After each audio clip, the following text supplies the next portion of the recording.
ऐसा थोड़ी ना आपसे कोई दुश्मनी है कि इस साल एग्जाम में सवाल आया है तो चूंकि आप एग्जाम में बैठने जा रहे हैं तो एकदम बियॉन्ड सवाल पूछेगा, तो ये निकालोगे। आप एग्जाम के लिए तैयार हैं, एकदम लिमिटेड सोर्स के साथ, रिसोर्सेज के साथ आप एग्जाम को बहुत अच्छे से क्रैक करेंगे। हेलो एवरीवन, कैसे हैं आप सब? यूपीएससी की तैयारी कर रहे हैं, कोई भी पीएससी की तैयारी कर रहे हो, बीपीएससी, यूपीपीएससी, जेपीएससी, यूकेपीएससी, ऐसे कई, साउथ के अंदर भी बहुत सारे, कर्नाटक पीसीएस तैयारी कर रहे हैं। लगता है कि आसान है? क्या लगता है, इतना आसान है या मुश्किल है? देखो, आसान है। पहला जवाब आसान है। अब आपके दिमाग में आएगा कैसे आसान है? हमने तो सुन रखा है मुश्किल है। आपका जो ये एग्जाम है ना, ये और एग्जाम से आसान है। डंके की चोट पे कह रहे हैं। देखिए, अभी धीरे धीरे आपके दिमाग में आ भी जाएगा। देखो कैसे, जब इस एग्जाम की तैयारी के लिए कोई स्टूडेंट तैयार होता है ना, मेंटली जब प्रिपेयर होता है, उसके दिमाग में कई सारी चीजें चल रही होती है। क्योंकि कोई भी अगर इस एग्जाम की तैयारी करता है तो कहीं ना कहीं से पूछेगा, बात करेगा, और इस एग्जाम को लेके तो अजीब माहौल है। मतलब ऐसा लगता है कि इस एग्जाम को जो निकालने वाले हैं ना, वो जन्म नहीं लेते, वो प्रकट होते हैं। ठीक है, वो प्रकट ही होते हैं, उन्हीं से निकलेगा। जैसे मोदी जी प्रकट हुए हैं, उसी तरह से वो लोग प्रकट होते हैं। तभी चाय वाला प्राइम मिनिस्टर बनेगा, और वो प्रकट जो हुए हैं वो आईएएस आईपीएस बनेगा या डीवाईएसपी डीएसडीएम बनेगा। तो एक तो ये प्रकट होने के पीछे क्या कॉन्सेप्ट है कि यार ये आम आदमी के बस का नहीं है, आम स्टूडेंट के बस का नहीं है, सरकारी स्कूल में पढ़ने वाले के बस का नहीं है। इसके अलावा और जिसकी एकेडमिक पढ़ाई बहुत अच्छी नहीं हुई है, जिसको इंग्लिश नहीं आता हो, या जो गांव के बैकग्राउंड में रहता हो, हाउस वाइफ हैं, जो जॉब करते हैं, जो 20 घंटा नहीं पढ़ सकते हैं, ऐसे स्टूडेंट की कैटेगरी को इसमें नहीं जाना चाहिए, तुमसे ना हो पाएगा। बाकी जो एलिट क्लास के लोग हैं, जिन्होंने खूब इंग्लिश पढ़ा है, जिन्होंने बहुत अच्छी एकेडमिक पढ़ाई की है, उन लोगों को जाना चाहिए। वो सब उन लोगों के लिए बना है। पहला, ये क्रिएट क्या करता है आपके दिमाग में? ये आपके दिमाग में ये क्रिएट करता है कि ये एग्जाम बहुत मुश्किल है, ये एग्जाम आसान नहीं है। इस एग्जाम की तैयारी के लिए हमारे पीछे का बैकग्राउंड बहुत मजबूत होना चाहिए, पैसे से भी, पढ़ाई से भी, एक स्टेटस भी, और एक बेसिक से ऊपर के एडवांस की सुविधाएं चाहिए। ऐसी कई सारी चीजें दिमाग में आ जाती है। तो बहुत सारे स्टूडेंट तो जो कैपेबल हैं, जो कर सकते हैं, वो इस तरह के मिसकॉन्सेप्ट के साथ अगर वो दिमाग के अंदर आ गया, उनके बैठ गया, तो वो फील्ड के बारे में सोचते ही नहीं है ना। ऐसा होता है ना, सोचते ही नहीं। इसमें सबसे बड़ी बात क्या है, सबसे बड़ी दिक्कत क्या है कि उनको यह लगता है कि हमें यूपीएससी में बहुत पढ़ना है,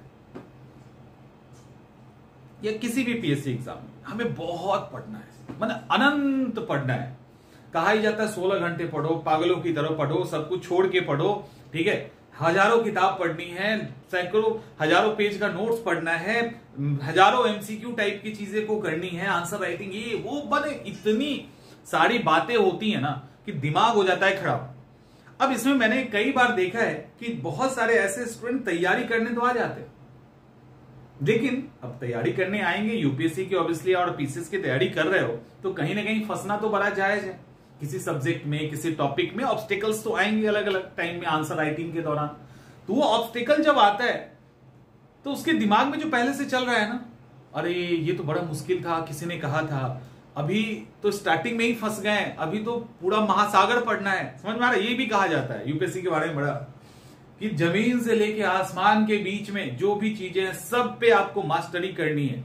लो, अब उसके दिमाग में क्या रहा है, अरे हम तो स्टार्टिंग में ही फंस गए, और सब तो बड़ा अच्छा कर रहा है, हम तो यहीं फंस गए। अच्छा, सही कहा था कि नहीं हो पाएगा हमसे, क्योंकि अभी तो बहुत पढ़ना, इतना हमसे कहां हो गया, स्टार्टिंग में चले गए हवा खाने, अब समझ में ही नहीं आ रहा है।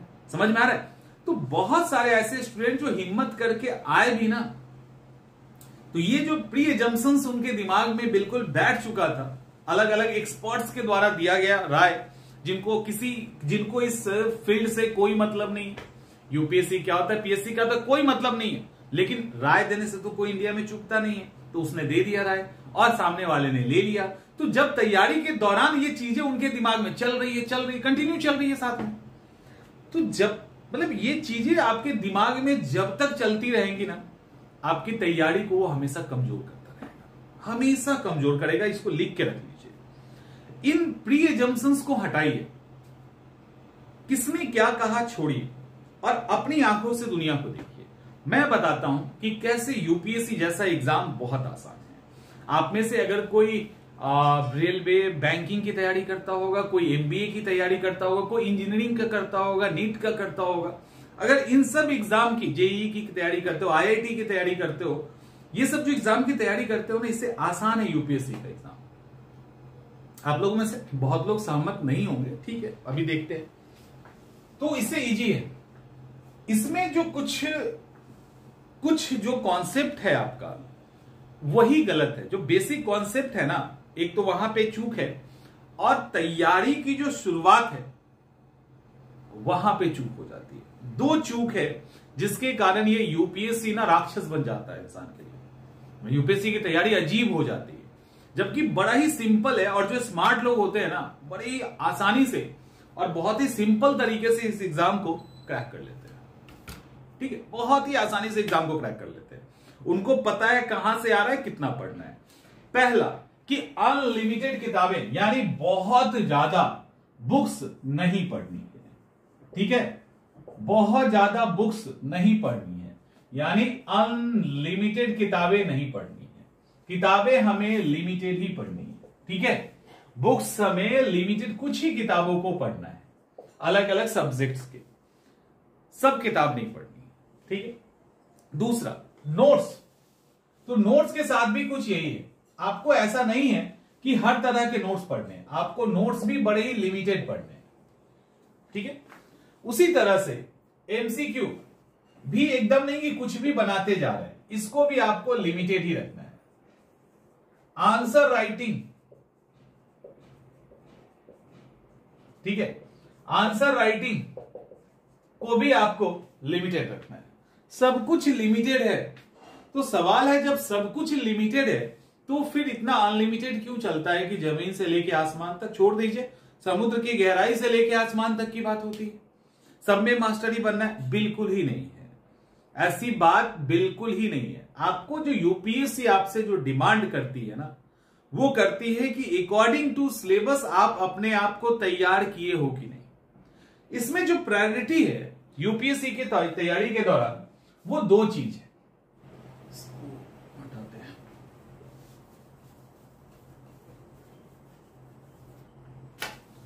दो चीज उसमें, इसको ऐसे कुछ कर लो और ऐसे कर लो।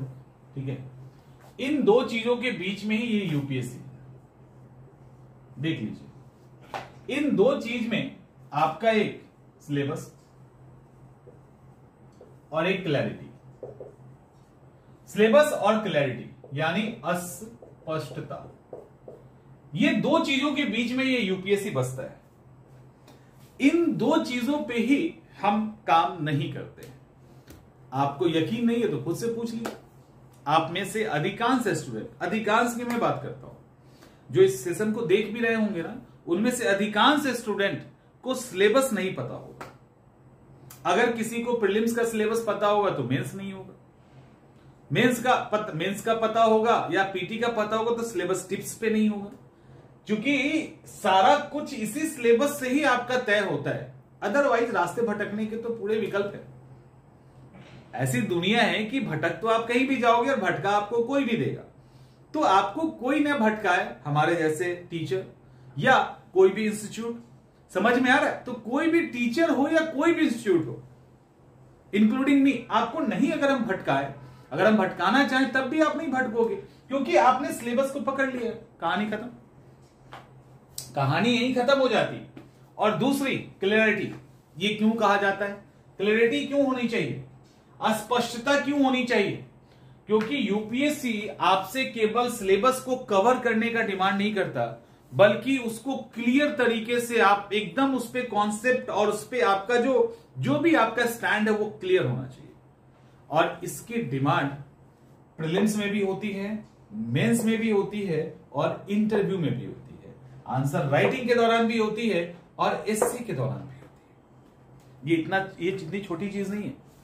आपको पता है कि जब आप एग्जाम की तैयारी करते हैं, खास करके यूपीएससी टाइप के एग्जाम की तैयारी, तो ऑब्वियसली पढ़ना तो होता ही है।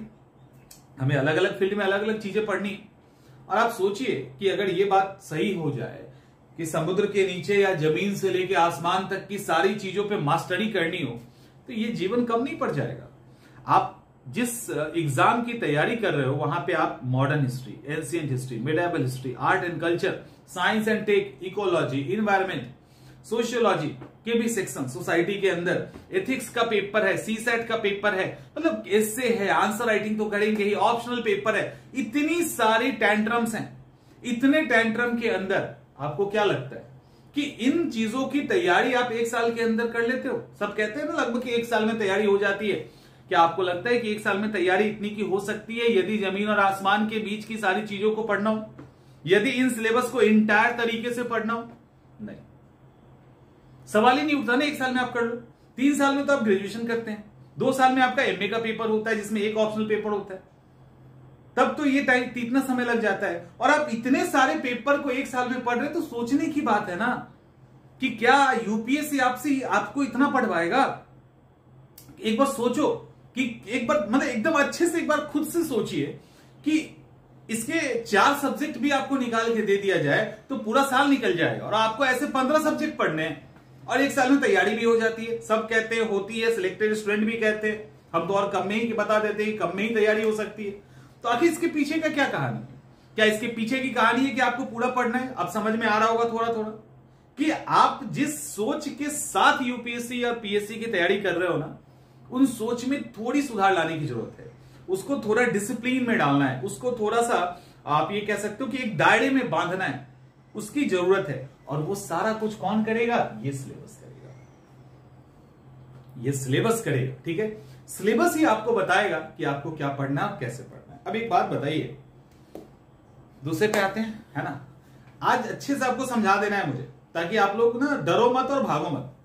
आप सोचिए, एकदम अच्छे से सोचो कि सिलेबस अगर आपने ठीक से नहीं किया है ना, तो आप अपने आप को कहां रखेंगे? जब आप तैयारी कर रहे होंगे तो आप कहां रखोगे कि हाँ ठीक है मैंने 20% कवर किया, 30% किया, 80% किया, मतलब लिटरली सिलेबस ही नहीं पता है। मेंस की एग्जाम में स्टूडेंट मेंस का स्टूडेंट एग्जाम दे रहा है, अभी 70 की बात कर रहे हैं, और ऑप्शनल पेपर लिखना है वो अभी उसको पता है कि ऑप्शनल लिखना जो कि हट चुका है। आप सोचो जो स्टूडेंट मेंस की तैयारी कर रहा है उसके दिमाग में अभी भी चल रहा है कि उसको ऑप्शनल पेपर लिखना है, डिस्क्रिप्टिव है, ऑब्जेक्टिव नहीं हुआ, तो उसका कितना। कई बार स्टूडेंट्स यूपीएससी के स्टूडेंट कहते हैं सर साइंस तो नहीं है यूपीएससी में। हमने बोला अच्छा साइंस नहीं है तो फिर एनसीईआरटी साइंस पढ़ने के लिए क्यों कहा जाता है? सर वो तो साइंस एंड टेक है। तो समझ में आ रहा है कि उसको पता ही नहीं कि साइंस एंड टेक और साइंस दोनों यूपीएससी के प्रीलिम्स के सिलेबस में। स्टूडेंट ये कहते हैं, बीपीएससी की जब बात होती है तो सर एंशिएंट हिस्ट्री में इसको लिखना भी पड़ेगा जब भी लिखना होगा। तो अब उनको पता ही नहीं है कि बीपीएससी के मेंस का सिलेबस या अदर मेंस के सिलेबस में मैक्सिमम जगह पे हटा दिया गया है एंशिएंट हिस्ट्री, है ही नहीं, मॉडर्न हिस्ट्री है। यूपीएससी को छोड़ दीजिए। समझ में आ रहा है? इसका क्या मतलब है? सिलेबस नहीं पता। और जब सिलेबस आपको नहीं पता होगा, और सिलेबस कितना पता होना चाहिए? सिलेबस टिप्स पे होना चाहिए। एक एक प्रीलिम्स में कौन कौन से टॉपिक हैं, किस सब्जेक्ट पे, वो सारे टिप्स पे होने चाहिए एकदम। मतलब आपको पता होना चाहिए। सवाल ही नहीं उठता हिल जाना, नहीं पता है हाथ से लिखो, रट जाओ सिलेबस को। पहली प्रायोरिटी सिलेबस, ये आपको सीमित करेगा। और इसको बहुत अच्छे से समझिए तो अभी से लेके 15 साल पहले का एग्जाम के क्वेश्चंस को निकालिए, प्रीलिम्स में निकालो, मेंस में निकालो, फर्क नहीं पड़ता, निकालिए।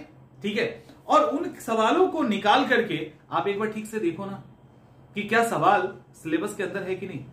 और सवाल यदि सिलेबस के अंदर है, पीटी मेंस दोनों की बात कर रहे हैं, सवाल यदि सिलेबस के अंदर है तो पुराने स्टूडेंट क्यों फेल कर रहे हैं? नए स्टूडेंट कर रहे हैं वो तो समझ में आ रहा है, पुराने क्यों फेल कर रहे हैं? और सवाल जब सिलेबस के अंदर ही है फिर तैयारी में तकलीफ क्यों हो रही है? यहां पे 2 कारण है। एक तो सिलेबस का ठीक से पता नहीं होना, और दूसरी इस सिलेबस की अस्पष्टता नहीं, क्लैरिटी नहीं है। ये जो क्लैरिटी नहीं है ना, ये सबसे बड़ी दुविधा है। यूपीएससी आपको विद्वान नहीं बनाना चाहता, यूपीएससी आपको क्लियर रखना चाहता है। तो आपकी जो सोच है, आपके जो फैक्ट्स है, आपकी जो बिलीव है, आप जिस लॉजिक पे रहना चाहते हैं वहां पे आपको क्लैरिटी रहनी चाहिए।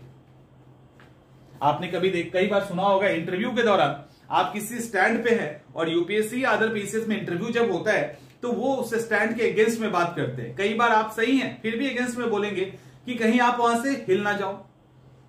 तो इंटरव्यू तक में इसकी जरूरत है। अब आपको लगेगा कि ये तो बड़ी छोटी सी बात है ना, आपका तो पूरा एग्जाम ही इसी पे टिका है, आपका पूरा एग्जाम ही इसी पे टिका है। आप स्लिप उठाइए पिछले साल का क्वेश्चन, उसके पहले के क्वेश्चन उठाइए, 10 साल के उठाइए सवाल, और सवाल को ठीक से अगर देखोगे, ठीक से सवाल अगर प्रीलिम्स का आप देखिए तो प्रीलिम्स के सवाल आपके सिलेबस में ही है, उसी टॉपिक में है जिसको आप 50 बार पढ़ते हो, लेकिन पूछने का अंदाज बदल जाता है, कुछ कंटेंट बदल जाते हैं, कुछ को इनडायरेक्टली वो रिलेट कर देते हैं। समझ में आ रहा है? तो वो जो इनडायरेक्टली रिलेट करते हैं, कुछ पूछने का तरीका बदलते हैं, वो दरअसल क्या है, आपके क्लैरिटी को ही तो चेक कर रहे हैं कि उस पर्टिकुलर सब्जेक्ट को आपने क्या और स्टूडेंट की तरह पढ़ा है। हाँ 1920 में गांधी जी ने ये किया वो किया, बस यही पढ़ा है, या उसको रिलेट करके पूरे अच्छे से आपने फिल्म की तरह समझ लिया है।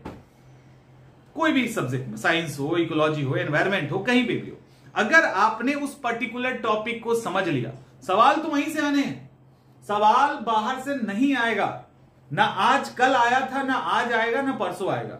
सवाल बाहर से कब आएंगे? सवाल आपके बाहर से 5% से लेकर हार्डली 10% हो सकता है, वो भी आपको परेशान करने के लिए डाला जाता है कि अगर ट्रैक में फंस गए तो अपने आप को कैसे निकालोगे, बस उसी का मकसद होता है और कुछ नहीं, आपको कोई परेशान नहीं करना उसके अलावा। और ये आपके रिजल्ट को कोई इंपैक्ट नहीं डालता, कोई फर्क ही नहीं पड़ता। ये सिर्फ आपको डराने के लिए, आपको चेक करने के लिए 2-4-5 ऐसे सवाल डाल दिए जाते हैं जिसको देख के आप पैनिक हो जाओ और जो जान रहे उस पर इंपैक्ट पड़े। अब मैं कह रहा हूं कि आप पिछले 10 साल का रिकॉर्ड उठा के देख लीजिए, अकॉर्डिंग टू सिलेबस ही सवाल पूछे गए हैं, उसी सिलेबस के सवाल को घुमाया गया है, इनडायरेक्ट किया गया है, डायरेक्ट कहीं और से लिंक किया गया है, ताकि 3-4 क्वेश्चंस को मिला दिए गए। तो ये पॉसिबल है, ये किया गया है। लेकिन ये सारी चीजें अगर आप क्लैरिटी के साथ करोगे तो ये सारी चीजें आपके लिए आसान है। हर यूपीएससी का सवाल जो बड़ा होता है और भारी होता है, ध्यान से सुन लो, हर यूपीएससी का सवाल जो बड़ा होता है और भारी होता है वो उतना ही आसान होता है। उसके अंदर आपको ठीक से, बड़े प्यार से और समझदारी के साथ उस क्वेश्चन को पढ़ देना है, भागना नहीं है। आप देखोगे उसी क्वेश्चन के किसी लाइन के किसी शब्द में उसका आंसर छिपा होगा और 100% वो सवाल सही होगा। आपसे छोटे सवाल गलत हो सकते हैं, लेकिन बड़े और भारी सवाल जो दूर से दिखते हैं ना, उसको अगर ठीक से पढ़ लिए शिद्दत के साथ, हर एक लाइन और शब्द को समझते हुए, उसी के अंदर जवाब होता है और आप आराम से कर लोगे। लेकिन जो कूट के सवाल होते हैं, ये सब जो होते हैं, उन सब में क्लैरिटी चाहिए। क्लैरिटी अगर आपकी है तो आपसे ये एग्जाम निकल रहा है। 2 चीज, सिलेबस और अस्पष्टता, ठीक है। एक आपके सिलेबस के अकॉर्डिंग आपकी तैयारी और अस्पष्टता। अब सवाल ये उठता है कि अब सिलेबस के अकॉर्डिंग तो हम तैयारी कर रहे हैं, तो सिलेबस के अकॉर्डिंग जब तैयारी कर रहे हैं तो आपको किसी भी संस्थान के द्वारा जो दिया जाता है वो होता है PYQ। यही वो हथियार है जो आपके सिलेबस को भी प्रूफ करता है कि हां सवाल सिलेबस के अंदर से ही है, सवाल 1942 से ही आया है, सवाल रेवोल्यूशनरी मूवमेंट से ही आया है, इसी तरह से सवाल है और वो चीज सिलेबस में है, वो सिलेबस में है। इसको प्रूफ कौन करेगा? ये PYQ। तो आपने सिलेबस को पढ़ लिया, PYQ ने प्रूफ कर दिया। अब डाउट किस बात का है? अब किस बात का डाउट है? अब आप हर सब्जेक्ट के अकॉर्डिंग टॉपिक तय कर लीजिए, हमें इतना ही पढ़ना है, इसको बहुत अच्छे से पढ़ना है। और ये जो मान लो कि पॉलिटी के अंदर आपके पास 60 टॉपिक आ गया, हम मान लेते हैं। अब इस 60 टॉपिक के लिए हमने क्या किया? हमने 2 किताबें ले ली, हमने 3 किताबें ले ली, हमने 2 नोट्स ले लिए, जस्ट फॉर एग्जांपल ले लिए। अब हम इतने ही को पढ़ेंगे, इससे ऊपर नहीं जाएंगे। हमें मॉडर्न हिस्ट्री पढ़नी है तो हम मॉडर्न हिस्ट्री के लिए 2 किताब ले लेंगे, विपिन चंद्रा उठा लेंगे, विपिन चंद्रा के NCERT उठा सकते हैं, राजीव अहिर की किताब उठा सकते हैं, किसी इंस्टीट्यूट का नोट्स ले लेंगे, बस खत्म कहानी। इतने में ही आपके मेंस को क्लियर, आप पीटी भी क्लियर कर लोगे और मेंस भी क्लियर कर लोगे। लेकिन कैसे करोगे? उसमें से जो टॉपिक अकॉर्डिंग टू सिलेबस और PYQ के है उसको 100% क्लियर कीजिए, कोई फंसा ना पाए आपको उसमें। फिर से समझ में आ रहा है? कोई आपको फंसा नहीं पाए, इस लेवल पे आपको उसको क्लियर करना है। तो क्लियरिटी के लिए अब क्या करोगे, पीटी मेंस दोनों ही की बात हम कर रहे हैं अब। तो क्लियरिटी के लिए पीवाईक्यू आपके पास हो गया, उसके अकॉर्डिंग आप तैयारी कर रहे हो। तो जो किताबें, लिमिटेड किताबें आपने तय कर ली, कॉन्फिडेंस लेवल बढ़ा लो। लिमिटेड किताब आपने तय किया, अब आप कॉन्फिडेंस लेवल इसलिए बढ़ाइए कि हमने पूरा स्कैनिंग कर लिया सिलेबस का, पीवाईक्यू उसी तरह से आ रहा है, यानी अकॉर्डिंग टू सिलेबस ही एग्जाम में क्वेश्चन पूछा जा रहा है। हम अपने इस सिलेबस को 100% कंप्लीट करेंगे। कंप्लीट करने के दौरान हमने 2-2, 3-3 किताबें हर सब्जेक्ट के लिए चुन रखा है। इन 2-2, 3-3 किताबों को पूरी तरह से क्लियर कर लेंगे, हर एक एक हिस्से को समझ लेंगे, पीवाईक्यू, पीटी और मेंस का सॉल्व करेंगे, अकॉर्डिंग टू सिलेबस रहेंगे, और उसके बाद करंट अफेयर से सब कर लो। और इतना करने के बाद तब अगर लगता है, इतना जब हो जाएगा तब लगता है कि नहीं, पीवाईक्यू में हमारे इस 3 के अलावा भी कहीं कुछ मिसिंग है, कोई कॉन्सेप्ट मिसिंग है, कोई परेशान होने की जरूरत नहीं है, एकदम नहीं जरूरत है। जो किताबें हैं उसी को फॉलो करो। पीवाईक्यू के कुछ सवाल जो एक्स्ट्रा आ रहे हैं उसको कहीं इंटरनेट इधर उधर से देख लीजिए, उसके लिए फिर नई किताबों को खरीदने की जरूरत नहीं है, क्योंकि लगभग 55% पर आप पीटी भी पास कर जाते हैं और आप मेंस भी पास कर जाते हैं। समझ में आ रहा है? 55% पर 55 to 60% का टारगेट अगर आप लेके चलें तो आप मेंस भी क्वालिफाई करेंगे, प्रीलिम्स भी क्वालिफाई करेंगे।